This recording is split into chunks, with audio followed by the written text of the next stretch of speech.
I would rather burn alive than let another child sleep in the cold. The words tore out of Mia Pierce before she could stop them, raw and desperate and true, spoken into the rain-soaked darkness behind Rose's diner at 3:22 in the morning on a humid August night when the air itself felt like it was drowning. She knelt in the downpour, her orthopedic waitress shoes soaking through, the hem of her stained apron pressed against wet concrete. Her knees were already bleeding where they hit the ground, but she didn't feel it. The pain belonged to someone else, someone with the luxury of noticing small injuries. The man slumped against the brick wall was dying. Blood pooled beneath him, mixing with rainwater, turning the pavement into something that looked like the earth itself was bleeding out.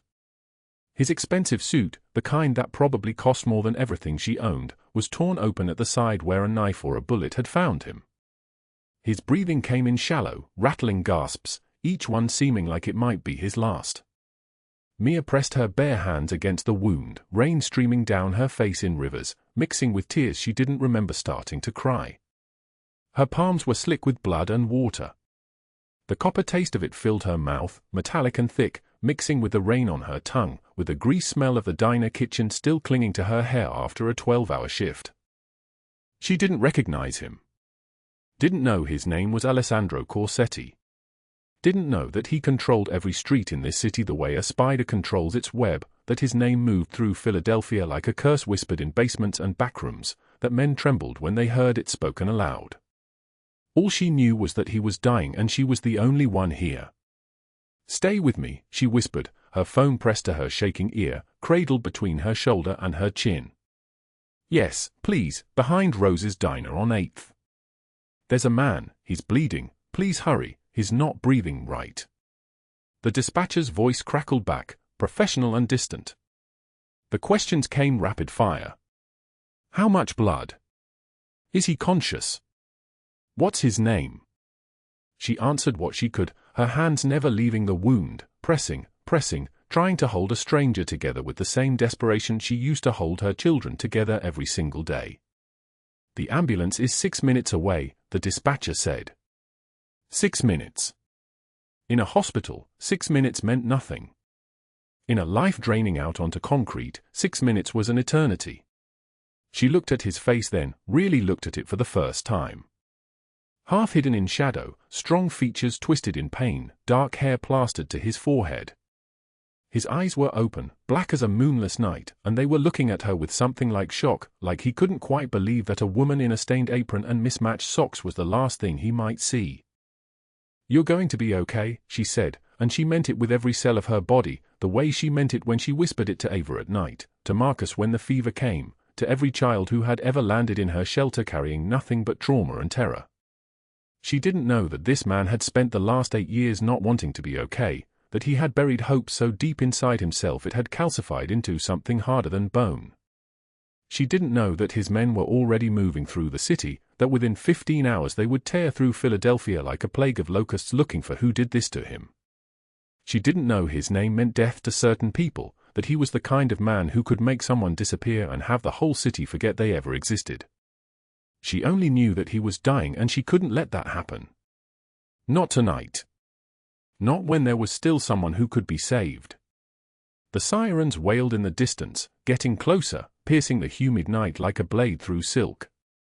What she did not know was that the man bleeding in this doorway had lost everything that mattered to him years ago, had resigned himself to a life that was nothing but power and shadow and the weight of choices that could never be unmade.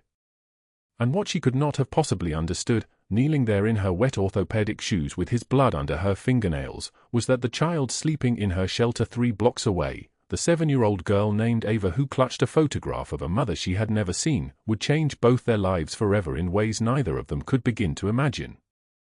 But that story was still hours away. Before we continue, drop a like if this story hits you. Share it with someone who needs to hear it and subscribe so you don't miss what's coming tomorrow. Now let us go back to the beginning, to 3 hours earlier, when Mia's entire world had started crumbling under the weight of a single piece of paper. 3 hours before she knelt in the rain trying to save a stranger's life, Mia was counting money on her kitchen table with the kind of desperation that turns arithmetic into prayer. $34. That was everything. the entire sum of her existence, smoothed flat on the worn Formica table under the fluorescent light that flickered like a dying heartbeat. 3 tens. 4 ones. Nothing else. No safety net. No hidden reserve. No miracle waiting in a drawer somewhere. $34 had to last until Thursday. It was Tuesday. That meant 2 days, 2 nights, and a shopping list that included milk, bread, eggs, and the kind of cheap ground meat that turned grey in the pan even when you cooked it carefully. She had already eaten today. A single sandwich made from yesterday's leftover turkey and mustard. She could skip dinner tonight. Skip breakfast tomorrow. The children came first, always first, had to come first, or else what was the point of any of this? The apartment was silent around her, the kind of silence that comes at 3 in the morning when the city itself seems to be holding its breath. There were 3 bedrooms, though calling them that was generous. Rooms. Spaces. In the master, Ava slept on the single mattress that Mia had pulled from the curb during trash day 2 years ago, her small body curled around the photograph she slept with every night, a picture of a woman she had never met, a mother whose face was the only thing Ava had left. In the second bedroom, Marcus and David shared a queen-size frame with no headboard, their little limbs tangled together the way children sleep when they are not afraid of taking up space. In the third, Sophia and Chen had the old twin beds Mia had gotten from a charity organization, their breathing synchronized in the darkness. 5 children. All of them here because the system had failed them, because their parents were gone or incarcerated or so broken by addiction that keeping a child alive seemed like an impossible math problem, because Mia Pierce had looked at each of them and made a decision that was part love and part insanity. She had no license to foster. No official title. No government support or stipend. She was just a woman who worked double shifts at Rose's Diner and let children sleep in her apartment and counted $34 like it was treasure. The eviction notice sat beside the money, a white envelope with official lettering that looked like a death sentence written in Times New Roman font. She had gotten it from her landlord, Anthony Marchetti, a man with a face like a blade and eyes that moved constantly, always calculating, always looking for weakness. $85,000, he had said that evening, his voice smooth as oil, dropping the papers on her doorstep like they were dog waste. You have 5 days or the locks change. 5 days, Mia. Not 6. Not next week. 5 days from now this apartment is mine again and all of you are on the street. $85,000. The number wasn't real. It existed in the same category as flying or being fluent in a language she had never heard. It was the price of impossibility. The apartment had belonged to her grandmother.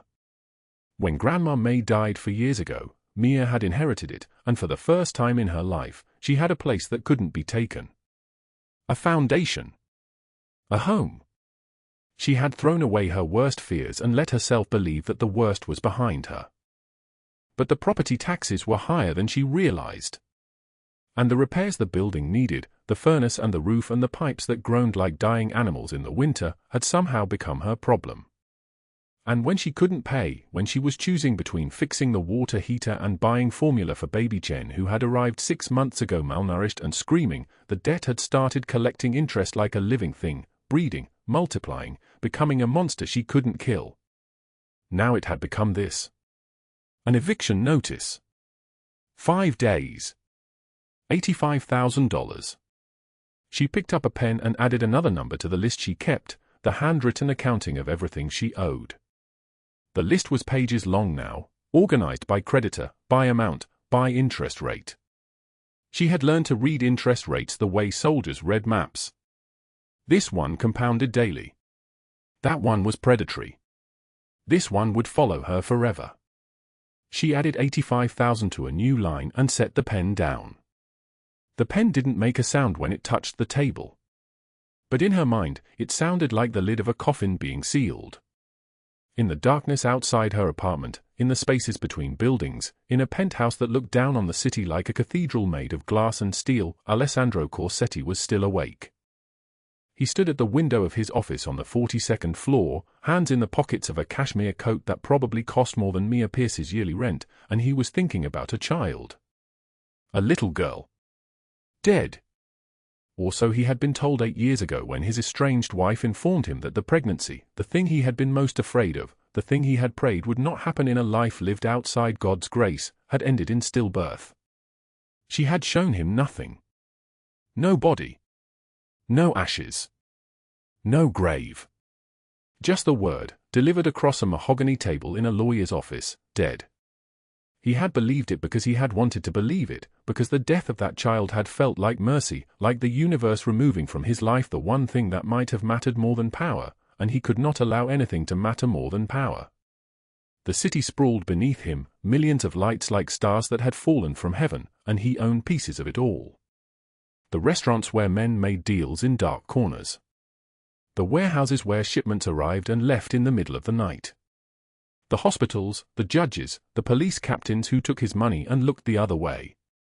He had built an empire on the bodies and broken promises of other men, and it had filled him with everything except the thing he actually wanted, which was the ability to feel something other than the cold weight of ambition. His phone sat on the desk. Dark. Waiting. He had built a system so efficient, so ruthless, so perfectly calibrated that nothing in Philadelphia moved without his permission. But efficiency could not bring back the dead. Power could not resurrect the lost. He looked at his reflection in the window, a man in his late 40s with silver threading through his dark hair, with a scar running from his left eye to his cheekbone, a souvenir from his early years when violence was still something he did himself instead of something he ordered. His eyes were the color of a storm about to break. In 3 hours, his world was going to change in ways he could not yet imagine. But first, Mia was going to save his life. And neither of them had any idea that the other even existed. The fluorescent lights above Rose's diner flicker like dying stars, casting shadows across the cracked vinyl booths. It is 11:48 p.m. on an August night so humid the air feels thick enough to drink. Mia Pierce stands behind the counter, her waitress uniform clinging to her small frame, her name stitched in faded blue thread across her chest. She has been standing for 14 hours straight. Her hands are raw. The skin between her fingers is cracked from hot water and cheap soap, and there are calluses across her palms like a map of survival. She counts the tips left by customers she has served all day, people who ordered coffee and left $2, people who ordered meals and left nothing at all. $23 in crumpled bills. $11 in quarters and dimes scattered across the scratched laminate counter. She arranges them into stacks, touching each coin like it might disappear. The total comes to $34. 34. She folds the bills carefully, tucks them into her apron pocket. The kitchen smells of bacon grease and burnt coffee. The cook, a man named Jerry who has worked here for 20 years and learned to keep his eyes down, calls out from the back, "I'm heading out, Mia. You good closing?" She nods, though the ache in her lower back says no. She says nothing.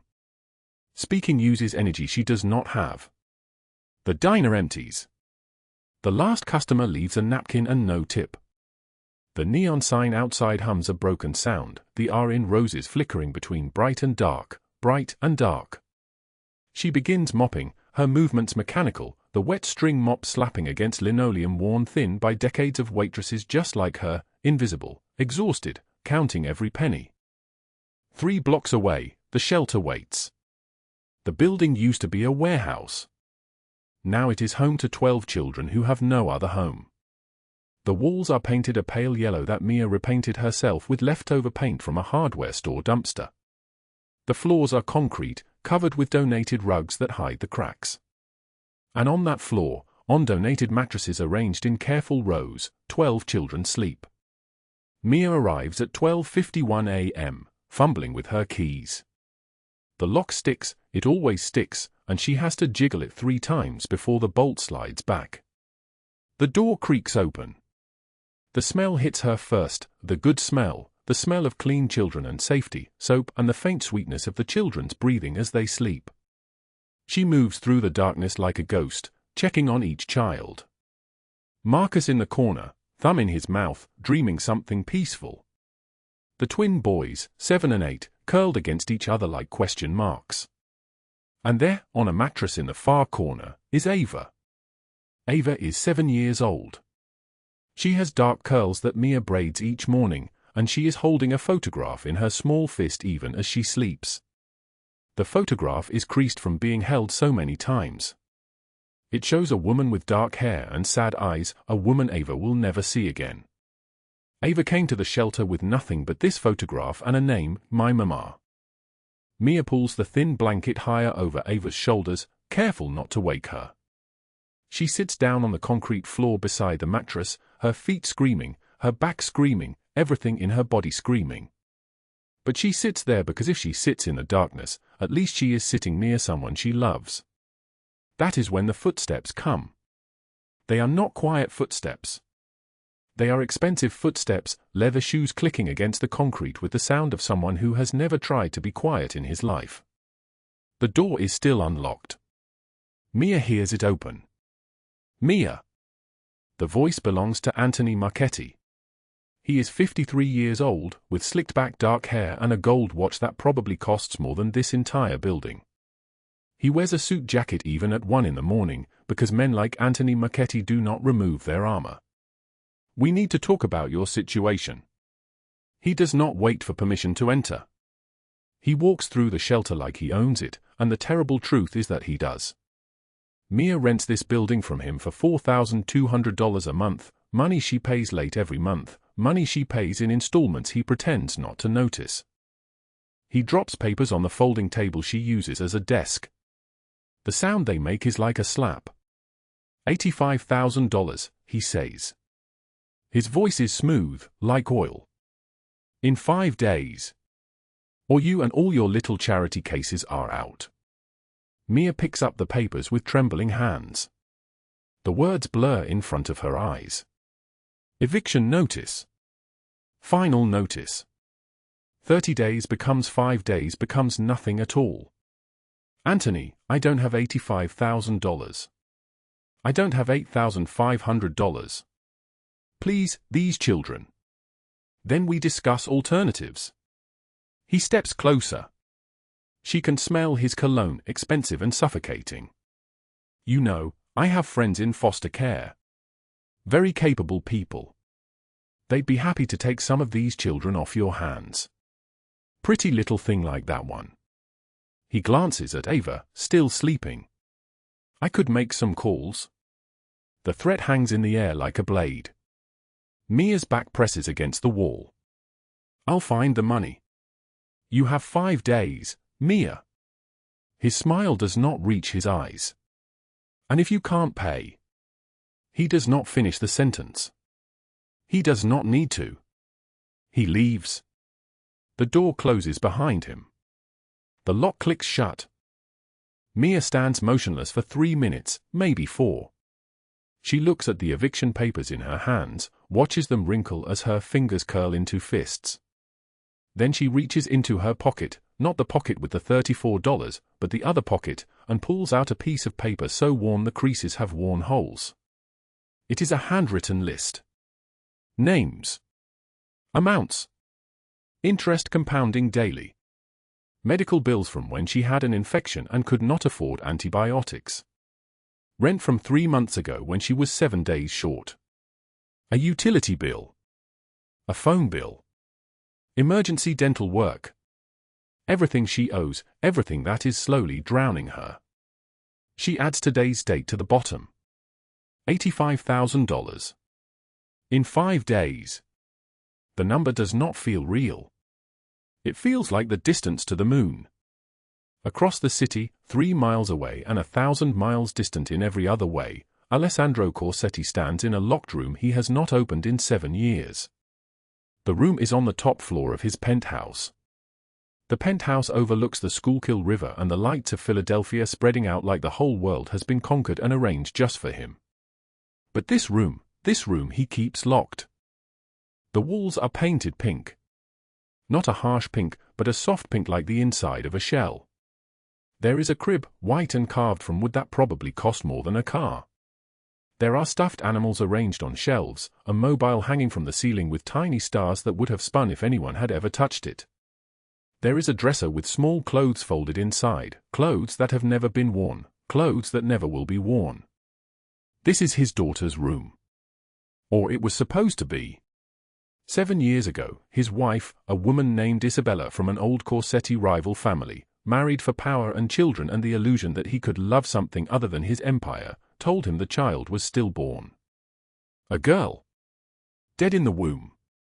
She showed him a certificate, a death record, and then she left Philadelphia and never came back. She took nothing with her except the memory that he had failed, that even in creation he was a destroyer. Alessandro has never said the child's name aloud. Not once. A knock at his office door downstairs pulls him back into the world. His Lieutenant Rocco's voice, "Boss, the Antonelli meeting." They're waiting downstairs. Alessandro locks the nursery behind him. The door clicks shut. The room returns to darkness, and the stuffed animals stare at nothing with their button eyes. He descends to the ground floor where 5 men in expensive suits sit around a table that stretches like a football field. Maps are spread across the surface showing territory, routes, percentages. The men stand when he enters. None of them have ever sat while he is standing. "Gentlemen," he says, and his voice is deep and solid like an oath. "Tell me what you have brought me." They speak about shipments and territories and how the Antonelli family has been pushing into neighborhoods that belong to him. They use words like respect and understanding and the ancient rules that have kept this city organized for decades. But Alessandro only half listens. His mind is still in that pink room, in that crib that was supposed to cradle his daughter. He did not know that his daughter was alive. He did not know that she was only 3 miles away, sleeping under a thin blanket in a shelter that was held together with prayers and Mia's desperate love. He did not know that in 4 hours, the Antonelli family would attempt to assassinate him, that a gunshot would pierce through his side, that he would collapse bleeding into a doorway behind a diner called Rose's.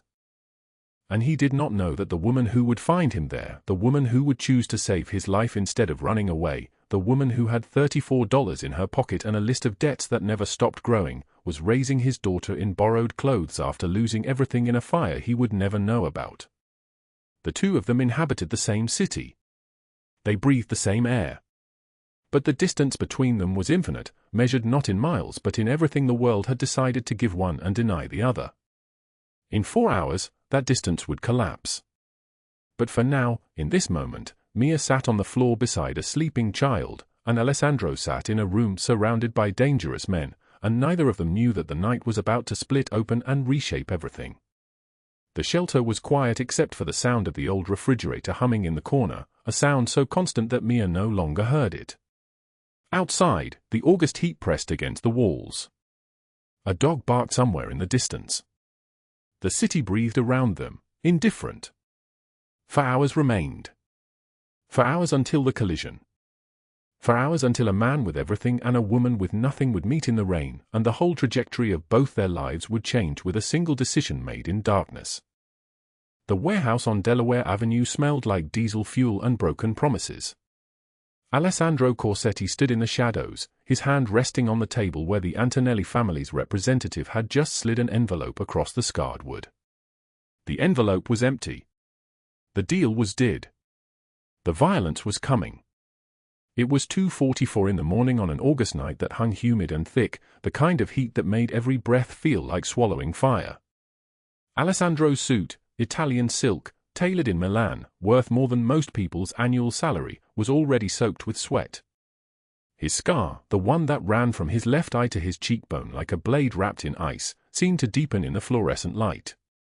He was 42 years old and looked like a man who had spent every one of those years at war. "We're done here," he said to Rocco and Nino, his lieutenants, the only men he trusted with his back. His voice was quiet, controlled, like a knife moving through air without resistance. They moved toward the exit. Rocco was first, broad-shouldered, built like a concrete wall. Nino followed, younger, sharper eyes. Alessandro came last, always watching. The parking garage was dim and empty. Their black SUV waited like a patient animal. Rocco's hand was on the door handle when the first shot came. The sound cracked through the concrete like thunder splitting stone. The driver's window exploded into diamonds of glass. Alessandro moved on instinct, muscle memory from 20 years of navigating violence. He dropped, threw himself behind the car, and the world became screaming metal and fire. Bullets punched through the vehicle's body like angry fists. Rocco was returning fire before his boss even hit the ground, his weapon steady, professional, deadly. Nina grabbed Alessandro's arm. "Go, boss, Go." They ran. Toward the alley, away from the lights, into the maze of narrow passages that cut through Old City. More gunfire behind them. A sound like a hornet, sudden and hot, and then Alessandro felt it, a burning line across his side, the bullet tearing through flesh and muscle. He didn't scream. He never screamed.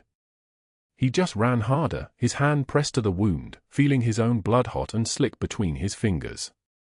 His vision started to blur. The alleys twisted and twisted again. Rocco was shouting something.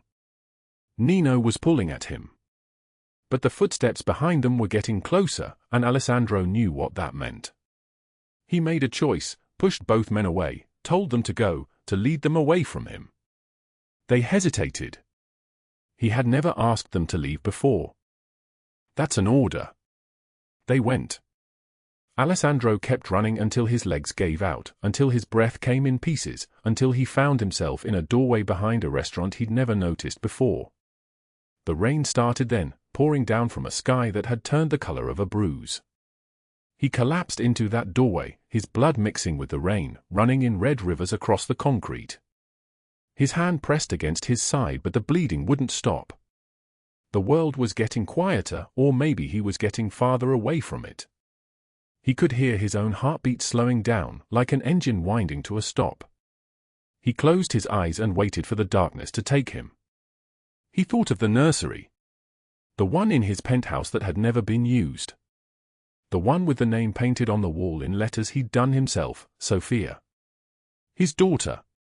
The child his wife Isabella had told him died at birth, stillborn, a grief so complete he'd never recovered from it. 7 years had passed since that night. 7 years of an empty room that nobody was allowed to touch. He was dying. He knew this with absolute certainty. The pain was distant now, like it belonged to someone else. This is where Alessandro Corsetti, who had built an empire by being willing to do what others wouldn't, who had stood in rooms with men who trembled when he spoke, who had ordered violence with the casual certainty of a man who believed he was already damned, this is where he would bleed out in a doorway in the rain behind a diner he'd never noticed. 3 blocks away, Mia Pierce finished her shift at 3:15 in the morning. She'd been on her feet for 16 hours. Double shift at Rose's diner, the breakfast crowd and the dinner crowd and the midnight stragglers who came in smelling like cigarettes and broken dreams. Her feet ached in shoes held together with tape and prayer. Her apron was stained with coffee that wouldn't come out, grease that lived under her fingernails no matter how hard she scrubbed. She was 28 years old and looked 40. The cash register had given her $12 in tips for the entire day. $12.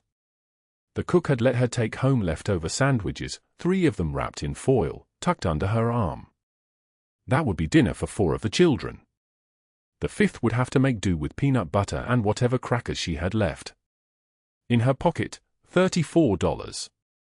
That was all. $34 between her and absolute nothing. She'd been keeping a list, a handwritten list on the back of a receipt, of every debt that needed paying. Rent that was 5 weeks overdue. The electric bill that was making threats. The medication for one of the children that wasn't covered by the clinic anymore. The list had been getting longer, not shorter, for so long that she'd stopped believing it could ever shrink. She took out the trash through the back door. The August night hit her like a physical thing, humid and suffocating. The alley behind the diner was dark except for one flickering light mounted on the wall.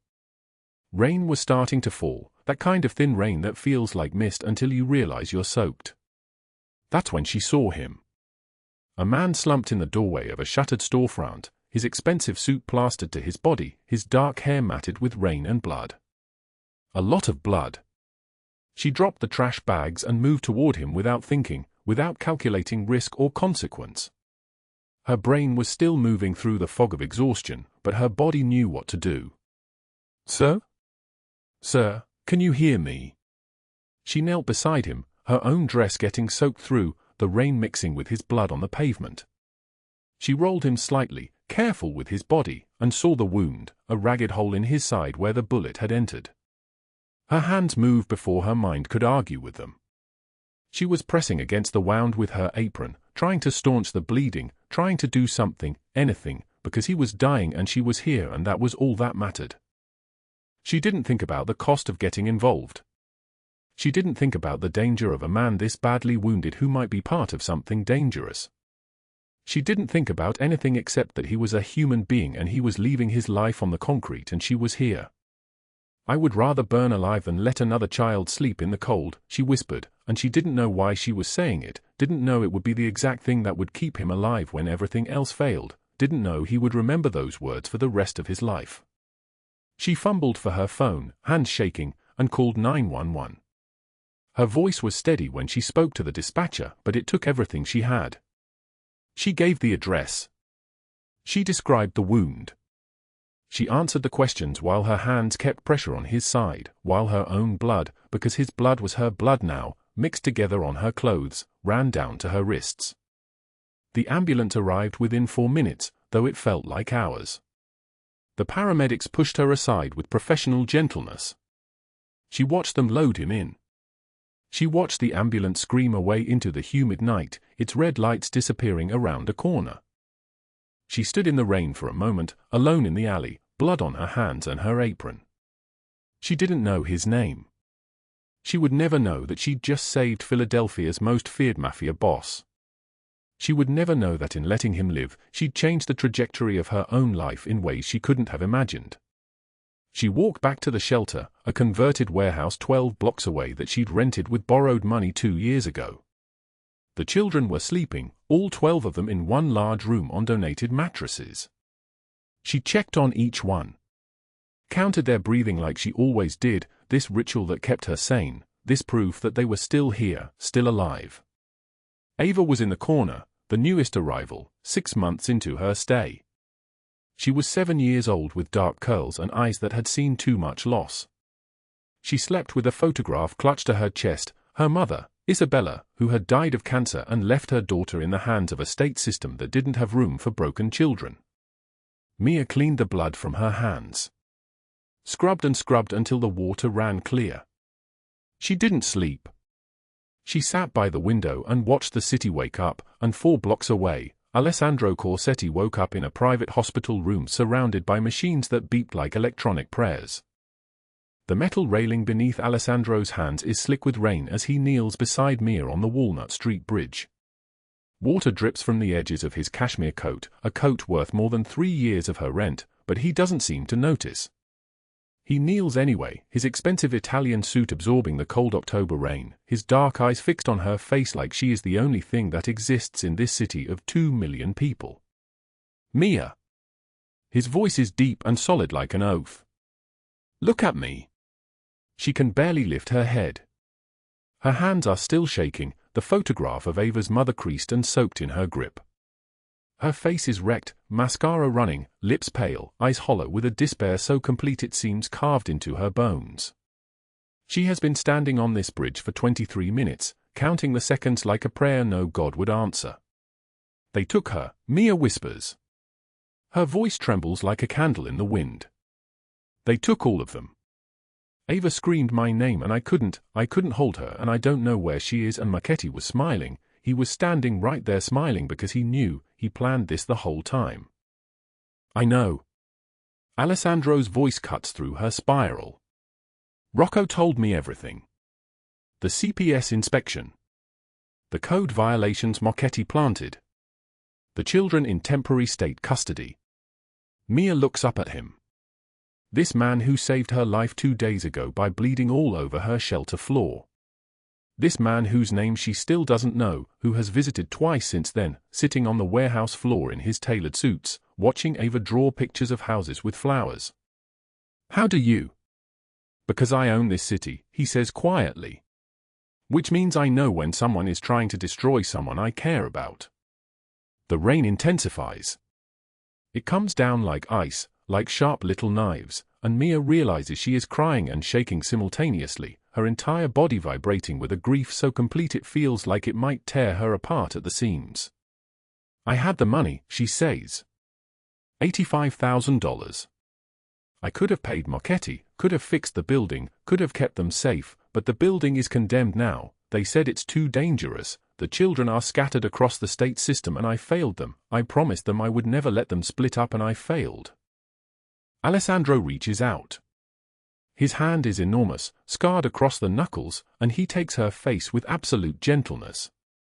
He wipes her tears away with his thumb. "You didn't fail," he says.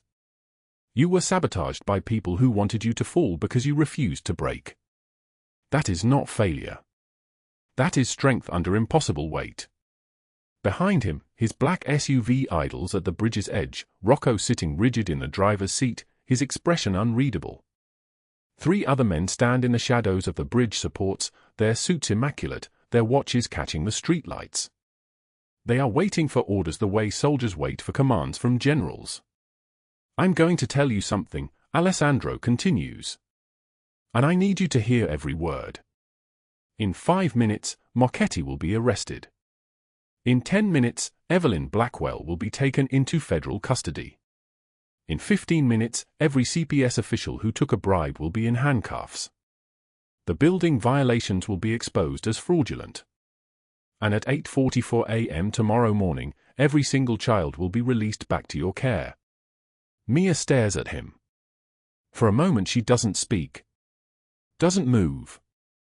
The photograph in her hand is trembling. "How?" she asks. "I made a call," Alessandro says simply. "The FBI has been building a case against Marchetti for 2 years. I gave them everything they needed to move tonight. Every wire transfer. Every bride official. Every threat he made. They were waiting for one more piece of leverage. You were that piece." Mia's breath catches. "I didn't ask you to." "No. You didn't ask. You never ask for anything. You just save people at 3 in the morning with blood on your hands and hope in your heart even when you have nothing left to give." He stands, extending his hand. "Come with me.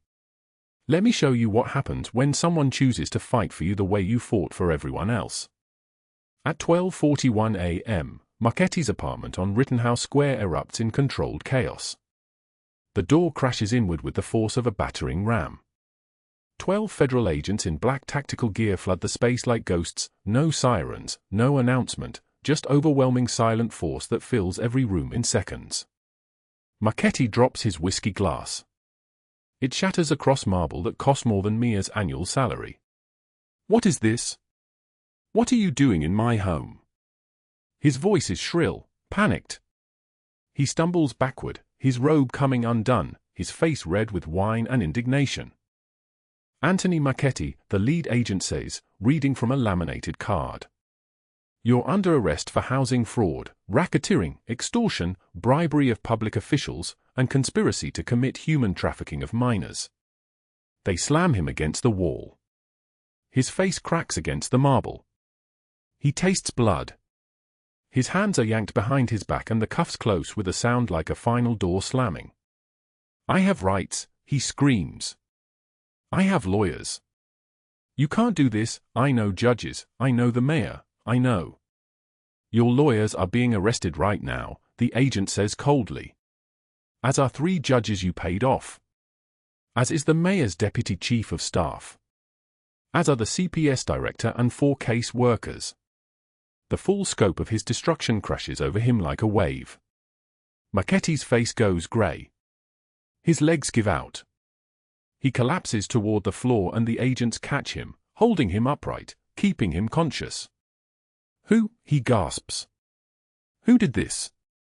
"You threatened the wrong woman, Mr. Marchetti." Alessandro Corsetti sends his regards.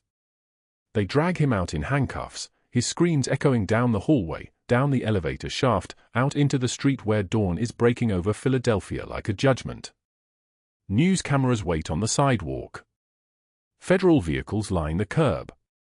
Prosecutors are already discussing sentencing recommendations. 40 years. Possibly more. Meanwhile, across the city at the Liberty Hotel's presidential suite, Evelyn Blackwell is holding court in a ballroom that glows with old money and older secrets. 60 of Philadelphia's elite circle her like planets around a sun, businessmen in tuxedos, society wives dripping diamonds, politicians who owe her favors. Champagne flows. An orchestra plays Debussy. She is laughing, triumphant, believing that the destruction of Mia Pierce was her masterpiece. The ballroom doors open. Alessandro Corsetti walks through them like a blade wrapped in ice. Rocco and Nino flank him. The orchestra stops. The conversations die. 58 people hold their breath. Evelyn's smile falters. She sets down her champagne flute. Alessandro. What a surprise. I didn't know you were. You tried to destroy Mia Pierce to get my attention. His voice carries across the silent room like a gavel coming down. You conspired with Marchetti. You filed false reports with Child Protective Services. You weaponized her poverty against her in front of people with power. You documented everything in emails and calls because you believed you were untouchable. Evelyn's face goes white.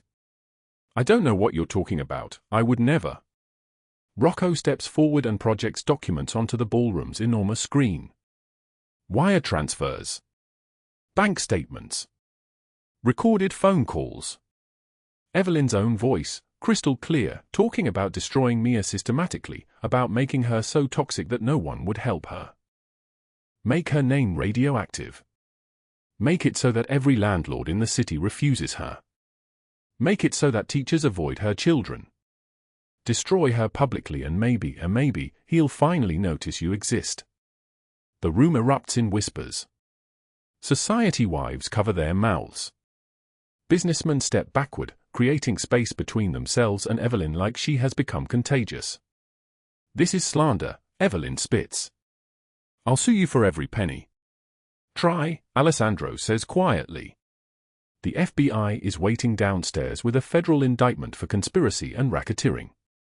And everyone in this room just watched you confess on video. Evelyn's face crumples. She lunges for the exit, but there is nowhere to go. Federal agents enter from 3 directions simultaneously. They cross the ballroom in formation. They cuff her wrists. She is screaming, begging, her carefully constructed elegance dissolving into raw panic. You don't understand, I was just trying to, I wasn't hurting anyone, I was just. You were hurting the most vulnerable person in this city because she had something you wanted, Alessandro says. That is exactly what happens when that stops. They drag her past the gowns and the tuxedos and the shocked faces of everyone she believed was her friend. No one moves to help her. No one speaks her name. By the time she reaches the door, she is already forgotten, already becoming a cautionary tale whispered at future galas. Her downfall will be systematic. Federal charges. Prison time. Every asset seized. Every friendship dissolved. By next month, her name will be synonymous with cruelty. By next year, she will cease to exist in Philadelphia society. Death would have been too quick, too easy, too merciful. This is something far worse. This is erasure. At 2:38 a.m., Alessandro returns to the bridge where Mia is waiting. The rain has softened to a drizzle. The city lights reflect off the wet pavement like liquid gold. It's done, he says simply. Marchetti's federal custody. Evelyn's in the county jail awaiting trial. Every official they bribed is being arrested as we speak. The building violations will be exposed as fraudulent within the hour. Mia's legs nearly give out. Alessandro catches her, his arm around her waist, holding her steady. The children, she whispers. Ava. Will be released to your custody at 8:41 a.m. All 12 of them. And I'm buying the building outright. No more landlords. No more threats. It's yours. She looks at him in the darkness. This man who commands an empire of violence. Who just destroyed 2 people with a phone call and the trust of federal prosecutors. who is standing in the rain with her, still in his cashmere coat, still looking at her like she is the most precious thing in this city. Why, she asks. Why would you do this? Alessandro reaches up and touches her face. His hand is warm despite the cold rain. Because you saved me on the worst night of my life. Because you protected my daughter when you had nothing. Because family is not always bound by blood but by those who choose to stay when the storm arrives. Mia starts to cry again, but this time, the tears are different. They are relief. They are disbelief. They are the sound of a prayer being answered after months of silence. What happens now? She asks. He takes her hand. Now we figure out how to be a family. All of us. If you'll let me. She doesn't answer. Not yet. But she doesn't let go. At 9:11 a.m. on a Saturday morning, the sun breaks through the grey November clouds like a blade cutting through fog. The CPS building stands on Broad Street, concrete and glass, and Mia Pierce sits in the waiting room with her hands folded so tight her knuckles have turned white. She has not slept. She has not eaten. She arrived at 6:51 a.m. and waited 3 hours for the clock to strike the moment when Ava would be released to her custody. The doors open. A caseworker appears, holding a small child's hand. Ava is wearing the same yellow dress she wore the day she arrived at the shelter, now freshly washed. Her eyes search the room until they find Mia. Then she runs. You came back. You came back. Ava throws herself into Mia's arms so hard they both stumble backward. Mia catches her, holds her against her chest, and feels the child's heartbeat racing like a frightened bird. I promised, didn't I? Mia whispers into Ava's hair. I always come back.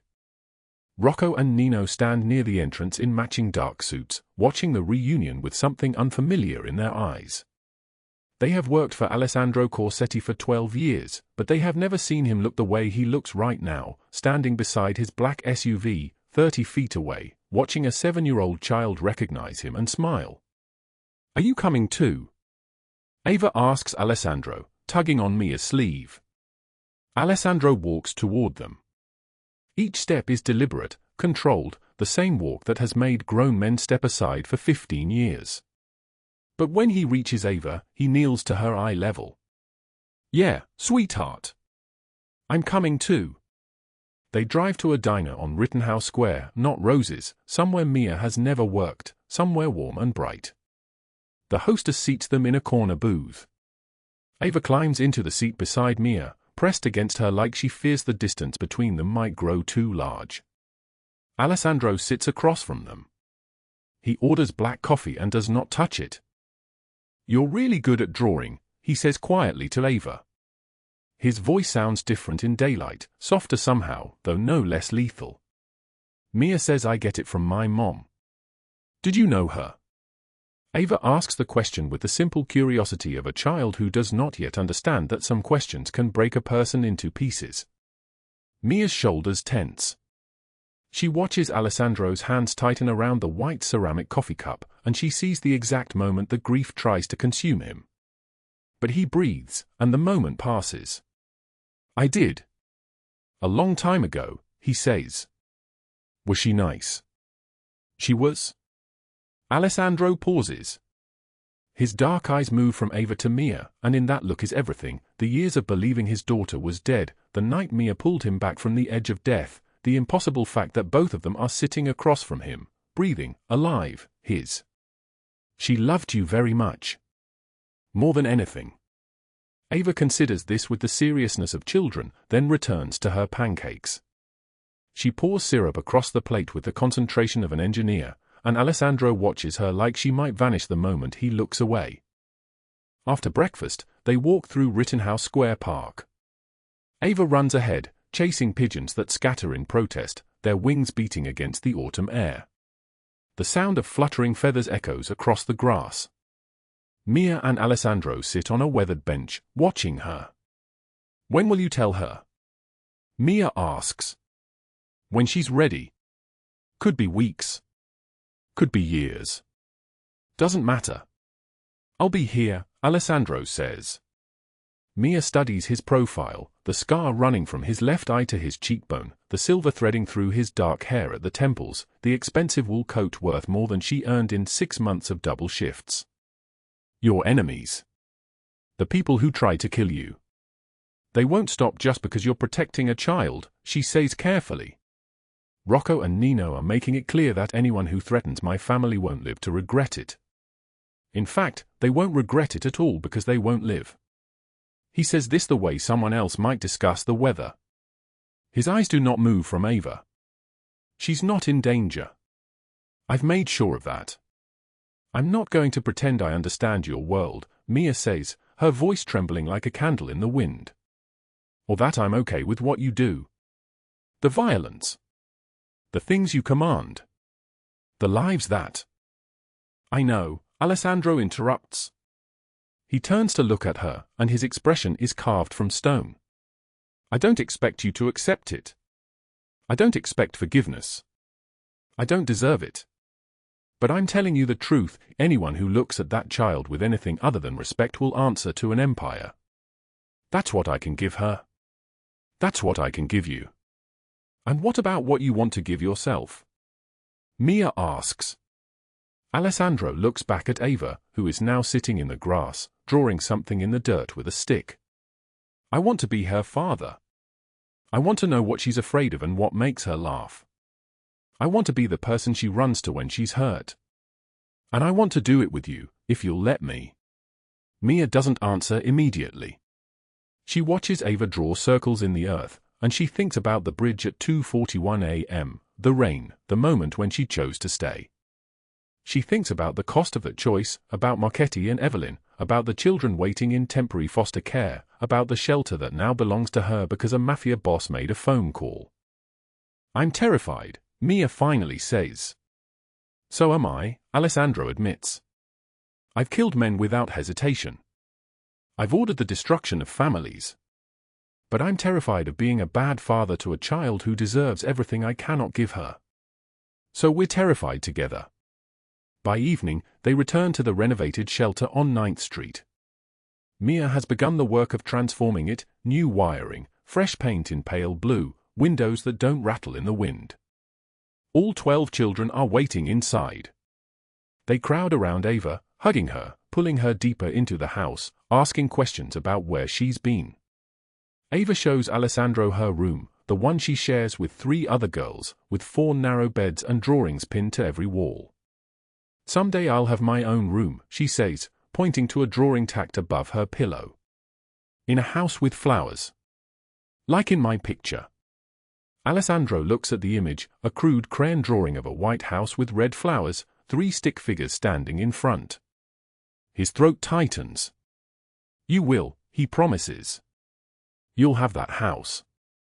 That night, after Ava is asleep, Mia stands in the kitchen while Alessandro sits at the old wooden table, his expensive suit jacket hanging over the back of a chair, his tie undone. He looks like a man displaced from his own world, and perhaps he is.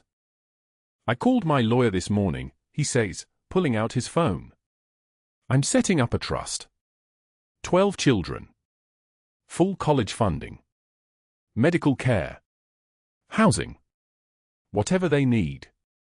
The money is untouchable, even if something happens to me, even if my empire crumbles, even if I'm arrested tomorrow. Every one of these children will have a future. Mia sets a cup of tea in front of him. She does not ask the amount.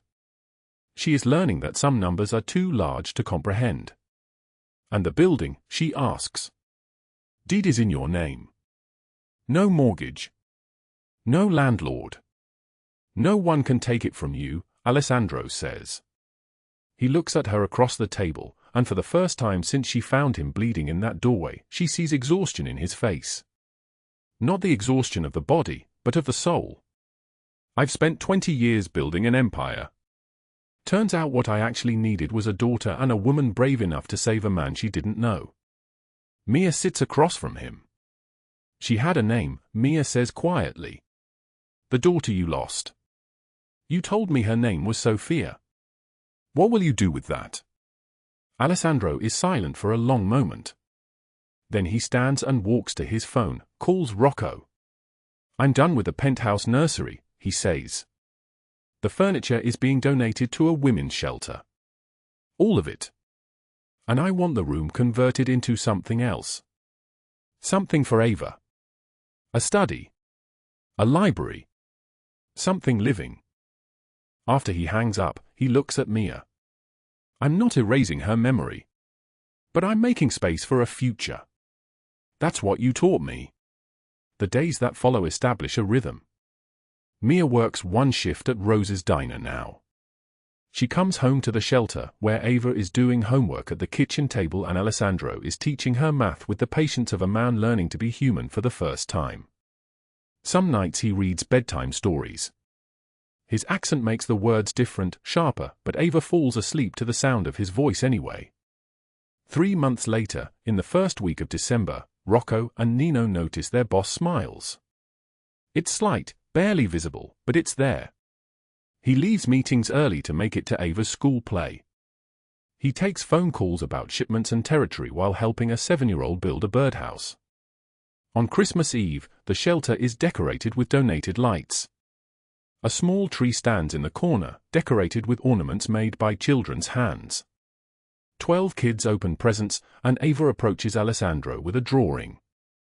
"This is our family," she says simply, holding it up. The drawing shows 3 figures in front of a house with red flowers. Labels in crayon, Mia, Ava, and a third figure labeled Alessandro. Alessandro's voice breaks. Yeah, it is." Mia watches from the doorway, watching the man who commands an empire become a father, watching the child who had nothing gain everything, watching the family form not from blood but from choice, from that moment on the bridge when she decided to stay. Family is not always bound by blood but by those who choose to stay when the storm arrives. If this story moved you, hit that like button. Share it with someone who needs to believe in redemption. Subscribe because we're bringing you another story tomorrow that will change how you see the world. Drop a comment and tell us, what would you have done in Mia's place? Would you have saved him? Remember, sometimes the people we save end up saving us right back.